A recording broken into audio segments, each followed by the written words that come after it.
You know what no one ever told me about falling in love? I remember I fell in love, yeah, I had those same feelings, but nobody ever told me this. But we know now, we've studied it, the average lifespan of that euphoric feeling is 2 years. Some a little longer, some a little less, average 2 years, and we come down off the high. Now let's be glad we come down, because if we didn't, you'd have to close down business, industry, church, education. You can't get much done when you're in love. Goms expérimente pour un nouvel épisode. On a fait la guerre dans la dernière vidéo si on parlait d'amour un peu. Ouais, je veux faire l'amour! Je veux faire l'amour! On parle souvent de nos relations amoureuses ou des relations avec nos proches comme quelque chose de complètement irrationnel, comme quelque chose qui n'a aucune logique ou aucune raison. Mais un jour, à la veille des années 2000, il y a un mec qui a essayé de leur trouver un sens et a tenté de codifier les relations. Et c'est pas si dégueulasse que ça. Dans cette vidéo, je vais te parler d'un gros best-seller qui a inspiré pas mal d'arnaqueurs de l'amour, de disquetteurs en tout genre, de gourous, mais aussi en bien la psychologie des relations en général. Les langages de l'amour. Si tu te poses des questions du genre pourquoi tu t'es fait larguer par ton ex, pourquoi t'es un as ou une daube en relation humaine, alors tu es au bon endroit. C'est clairement pas la première vidéo sur le sujet, mais moi j'ai décidé de vous en parler et aussi d'aborder un peu le sujet du côté obscur, les dérives qui sont liées à ce sujet. Et comme d'hab, restez jusqu'au bout de la vidéo pour la scène post-générique à la Marvel qui est le trailer de la prochaine vidéo, dont le thème est à deviner en commentaire. Et bien sûr, abonnez-vous. Bienvenue sur Goms Expérimente, la chaîne qui vous fait voyager à travers les âges, les pays et les époques par le développement de soi. La chaîne dont vous êtes le héros. Et sans plus attendre, let's Goms! Nous sommes le 10 janvier 1938 dans la ville de Winston, Harlem, en Caroline du Nord. C'est la ville où naît l'auteur du livre dont on va parler aujourd'hui. Gary Chapman, c'est au départ un pasteur américain de confession baptiste. On sait pas grand chose de son passé à part qu'il a fait des études en théologie à Chicago et qu'il est ensuite retourné dans sa ville natale pour étudier l'anthropologie. Bon, lui visiblement, il a jamais eu trop de problèmes pour pécho parce qu'il s'est marié très tôt et il décide de partir faire le tour du monde avec sa femme en tant que missionnaire humanitaire. Le premier pays qu'il a dans le viseur, c'est le Nigeria. Pourquoi faire? Le Nigeria à l'époque, c'est un pays qui est vraiment chaud et en proie à d'énormes conflits internes entre ethnies musulmanes et catholiques. Bref, je vais pas vous faire de la géopolitique, c'est pas le sujet, mais en gros ce qui s'est passé, c'est que la femme de Gary est tombée malade très peu avant la date du départ. Elle a fait exprès ou pas? Et finalement, ils ont été forcés d'annuler le voyage. Un mal pour un bien parce que c'est comme ça qu'il va devenir pasteur et commencer à devenir conseiller amoureux pour les couples. Marié au sein de sa paroisse en Caroline du Nord, bien sûr, faut la carte de membre. Il a alors 33 ans, l'âge du Christ. Ça vous épate, À partir de là, il a commencé à animer des séminaires à l'extérieur de sa ville natale. Le début d'un très long parcours qui va durer plus de 20 ans. Mais il y a un truc qui lui cassait les couilles à Gary Chapman. Il arrêtait pas de recevoir des couples qui se plaignaient de leur incompréhension et avaient l'impression de pas se sentir aimés. Ouais, mais pourquoi ils restent ensemble là? Et très vite, à partir de là, Chapman a commencé à identifier les tendances générales, des patterns, des situations qui arrêtaient pas de se reproduire dans chaque rupture ou dans chaque dispute, scène de ménage. Au bout d'un moment, il se dit « Arrêtez de me avec vos problèmes, fermez ». Je vais faire un livre qui va répondre à toutes vos questions. Il a donc découvert les langages de l'amour dans les thérapies de couple qu'il a lui-même animées. Exactement, ouais. T'es bien renseigné, toi. Et c'est en 1997, foutu pour foutu, qu'il sort son premier best-seller, Les langages de l'amour, qui sera le premier d'une très longue série mais jamais égalé. Aucun de ses autres livres ne vendra autant que Les langages de l'amour. Un peu comme un One Hit Wonder, les mecs qui sortent un gros son et qui touchent des royalties à vie, mais qui en sortent plus aucun autre après. L'ouvrage sera traduit dans plus de 50 langues différentes et c'est assez marrant parce que Gary Chapman, c'est un mec ultra croyant et religieux. Mais Les langages de l'amour, c'est devenu un système de décodage absolument universel des relations, qui transcende les religions et les cultures. Quels sont-ils? Comment s'embriquent-ils les uns les autres? Lesquels sont compatibles entre eux? Lesquels provoquent des dramas? Et pourquoi à cause de certains couples durent 2 jours, là où d'autres restent ensemble pour toute la vie? Oui, vous l'avez compris, à travers cette book review des langages de l'amour, on va parler des dynamiques merdiques dans les couples, mais aussi dans les relations familiales et amicales. Et voir comment en débunkant tout ça, on peut oui ou non arriver à une relation qui fonctionne. Ou si les langages de l'amour c'est de la merde, et c'est la plus grosse arnaque sentimentale depuis l'apparition des brouteurs en Côte d'Ivoire. Je connais une victime, elle a dû déménager parce qu'elle a plus les sous pour payer son loyer, parce qu'elle a trop donné d'argent à un arnaqueur. Comment vous dites arnaqueur? Oui, par moment.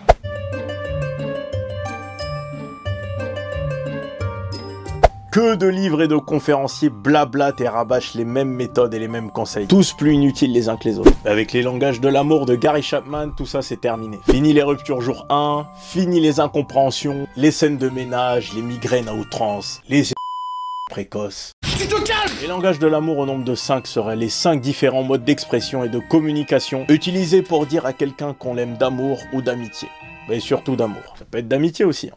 Mais surtout d'amour. Certains seront hyper évidents, vous les reconnaîtrez sûrement déjà, mais d'autres sont plus subtils et vous allez le voir dans quelques instants. Dès le début de l'ouvrage, on part du point de vue initial que chaque personne aura un langage de l'amour favori, par lequel il exprime comment il aime, mais aussi par lequel de ces langages il estime qu'il est aimé. Là, ça paraît très simple vu comme ça, le problème c'est que dans un couple ou une famille, évidemment personne n'a le même langage. Tout le monde a des langages différents. Bah si vous avez de la chance, ça tombe bien, c'est rarement le cas. Dites-le en commentaire. Et c'est là que ça commence à être le bordel. L'ouvrage aurait donc pour objectif d'identifier quel est son propre langage de l'amour, et celui des autres évidemment, pas que le vôtre. Avant que vous vouliez rester célibataire à vie, comprendre et identifier le langage de l'amour de l'autre permettrait donc d'améliorer sa relation, puisque à partir du moment où on sait ce dont l'autre a besoin pour se sentir aimé, tout devient facile. Sur le papier. On va d'abord voir un par un quels sont les langages de l'amour, et aussi quelle est leur kryptonite, leur antithèse, sinon c'est pas marrant. Et on verra aussi ensemble les dialectes de l'amour, petites variations pour compenser en cas de petite galère. Ça je vous ai expliqué, c'est pas si compliqué que ça. Les paroles valorisantes. En love languages, les langages de l'amour, la question c'est pas de savoir est-ce que t'aimes quelqu'un, mais est-ce qu'il se sent aimé. Donc évidemment, l'un des premiers langages de l'amour, c'est les paroles valorisantes. Les paroles valorisantes, c'est l'art de prononcer les paroles qui font du bien. Dire à quelqu'un qu'on l'aime, lui dire ses qualités, mais aussi le motiver, l'encourager. Dans sa vie, dans ses projets ou ses activités. Bien sûr, faut pas confondre ça avec la flatterie utilisée par intérêt, mais ça... j'y reviendrai un peu plus tard. Les paroles encourageantes, c'est un énorme pouvoir, celui de libérer le potentiel chez l'autre, le mettre en confiance, l'encourager à passer à l'action et surtout à davantage être lui-même. Mais j'aime bien ce langage, moi je pense que c'est mon préféré. D'ailleurs, du coup, n'hésitez pas à mettre des commentaires positifs parce que moi ça me fait toujours plaisir. Et n'hésitez pas de votre côté à faire un petit classement, un petit top 5 de vos langages de l'amour dans l'ordre de préférence. Ça peut être marrant à faire, seul ou en couple. Mais surtout, ça pourrait vous surprendre, c'est pas toujours ce à quoi on s'attend. Donc ceux qui ont le langage de l'amour, des paroles en premier, vont essayer souvent d'avoir des paroles humbles, de pas faire de reproches, de pas être dans le jugement, en tout cas pas dans les paroles. Et évidemment, dans un cas de plus drôle, c'est les mecs qui aiment bien charrier, voilà, c'est genre moi, les grosses punchlines, qui aiment bien châtier. C'est le côté qui aime bien châtie bien. Pour bien conclure sur ce langage de l'amour, soignez aussi les intonations, le ton compte énormément dans ce que vous allez dire. Les mots et paroles valorisantes peuvent soigner les colères, les rancunes. Les cadeaux. Il a pensé à moi et s'est souvenu de moi. Tel est le vocabulaire de ceux qui ont pour langage de l'amour préféré les cadeaux. Peu importe la valeur, l'heure et l'endroit, ce qui compte c'est l'intention. Au passage, vous avez aussi des animaux qui parlent ce langage de l'amour, comme quand votre chat par exemple vous ramène un raconte. Plus relatable, plus identifiable et plus commun dans la vie de tous les jours, ça peut être votre gosse qui vous offre une fleur. Ou votre mari, ou votre femme. Bon, évidemment, t'as tout ce qui est cadeau de Noël. Pour ce qui est la kryptonite de ce langage de l'amour, c'est par exemple que la personne que vous aimez ne porte plus le cadeau. Par exemple, votre femme qui arrête de porter l'alliance parce qu'elle en a marre de vous. Ou qui va baisser les cadres quand le plombier arrive pour faire des réparations. S'arranger autrement? Bah écoutez, moi je sais pas, hein, qu'est-ce que vous me proposez? Vous devrez donc faire plus d'efforts si vous êtes radin et que c'est pas votre langage. Sachez quand même que le simple fait d'être présent est parfois le cadeau. D'ailleurs, un truc assez marrant en anglais, c'est qu'on dit present pour dire cadeau. Present, présence, voilà. Les moments de qualité. Pour certaines personnes, juste passer un temps ensemble, ça suffit. Une promenade à deux, un ciné, Netflix and chill, une partie de bowling. D'ailleurs, les spécialistes des rencarts en site de rencontre, très souvent, c'est leur langage principal parce qu'ils arrivent toujours à trouver une bonne activité pour vous régaler en date ou des idées originales de choses à faire ensemble. C'était régalé, c'était sympa. Perso, c'est pas spécialement mon langage préféré, mais il est pas mal. Évidemment, l'activité, c'est un prétexte pour augmenter le degré de complicité. Donc c'est aussi un dialogue de qualité, ça peut être un coup de fil. D'ailleurs, une notion importante dont parle Gary Chapman, c'est les profils actifs et passifs. Donc en gros, les profils actifs, c'est les plus bavards, ceux qui passent plus leur temps à parler qu'écouter. Et du coup, les personnes passives qui sont plus à l'écoute. C'est ce duo qui est le plus complémentaire en amour, un actif et un passif. Parce que du coup, deux passifs, il se passe rien. Deux actifs, il y a aucune écoute. Le moins de qualité, ça peut être aussi une lettre, si t'es à l'ancienne. Un audio qui sous-entend que tu as passé du temps pour l'écrire. Donc ça compte comme un moment passé avec la personne. Les services rendus. C'est le plus éclaté de tous, mais je vais en parler quand même. Ceux qui ont ce langage en préféré, ragez pas trop. Dans les relations, il y a un peu ce qu'on appelle le réservoir d'amour, un peu comme la barre de ki dans Dragon Ball Z, donc qui se recharge et qui se vide. Et en fait, pour les gens qui ont le service comme langage préféré, ça peut se remplir très facilement si on leur rend des services. Ça peut être tout simple. Sortir les poubelles, cuisiner un plat, aller chercher les enfants. Ça suffit à remplir le réservoir. Donc le love tank. Tout ça, c'est des termes qui sont dans le livre. Hein. Le love tank, c'est un terme inventé par Gary Chapman. Bon, évidemment, la kryptonite de ce langage, c'est la poubelle. Tu sais où tu peux te la mettre. Je descendrai pas les poubelles. J'irai pas chercher les enfants. Va te faire. La place de la femme, c'est à la cuisine. Tu te calmes. Cela dit, moi je peux comprendre totalement les personnes qui passent à côté de ce langage parce qu'il est un peu plus subtil pour que ce soit considéré directement comme une preuve d'amour. Parce que souvent ce qui va toucher la personne, c'est qu'elle n'ait pas besoin de vous le demander et que vous le fassiez quand même. Donc voilà, c'est très subtil, c'est dans le non-dit. Donc pour certaines personnes, c'est complètement inconcevable que rendre un service à quelqu'un, ce soit un langage de l'amour. Ça m'emmène directement au point suivant qui est qu'en fait l'amour n'est pas un sentiment seulement, mais c'est aussi une attitude qui doit se traduire par un comportement. Donc en fait, même ressentir le sentiment amoureux, c'est bien, mais c'est pas forcément suffisant. Ça doit être accompagné d'une preuve concrète sur le terrain. L'amour doit donc se traduire par un des 5 comportements que sont les langages de l'amour. Les services, donc c'est aussi une preuve d'amour. Allez, maintenant on va parler de vraies preuves d'amour. Tu vas avoir des problèmes, toi. Mais tu vas avoir des très gros problèmes. Le contact physique. Je vais évidemment pas te faire de dessin. Le contact physique, donc c'est les câlins, les treintes des mains, les relations intimes. Voilà, on entre enfin dans le vif du sujet. Voilà, j'aime bien. C'est un puissant moyen de communication. Très puissant. Moi perso, c'est mon préféré. Je sais, j'ai 2 préférés, je vous en mets. Non, ça se joue à pas grand chose, mais je dirais que c'est du 51-49 avec les paroles. En vrai, moi, le contact physique, j'aime bien, mais s'il n'y a pas les paroles qui vont avec, moi, je te touche pas avec un balai, en fait. Et d'ailleurs, à ce sujet, la kryptonite de ce langage de l'amour, c'est l'absence de contact. Que faire alors dans les relations à distance? Parce que finalement, c'est le seul langage de l'amour qu'on peut pas exercer à distance. Bah si, en fait. Apparemment, selon Gary Chapman, le fait de porter l'habit de quelqu'un où il y a son parfum dessus, ou avoir simplement un contact émotionnel par téléphone, est une forme de contact physique. Donc c'est valable aussi en spiritualité, par exemple, entrer en contact avec son Dieu. Et quelqu'un croit ça qu'il disait, mais... Et aussi c'est ce qui explique le succès de choses comme le téléphone rose, par exemple, dans les années 90. Je vais me faire bannir. Ou un exemple un peu plus tout public, l'ASMR, par exemple, pour moi qui est un peu l'ancêtre du téléphone rose version tout public. Peggy 18. Comment on peut découvrir par exemple son langage de l'amour? C'est très simple pour ça, demandez-vous qu'est-ce que vous avez à reprocher à vos ex, ou qu'est-ce que vous demandez à votre partenaire. Après sinon tu peux faire un classement par élimination. Imaginons que tu aimes les contacts physiques intimes, pour pas rentrer dans les détails, mais est-ce que tu les aimerais toujours si ta partenaire te dénigrait en permanence? Que vous auriez toujours envie de... On va couper, cut.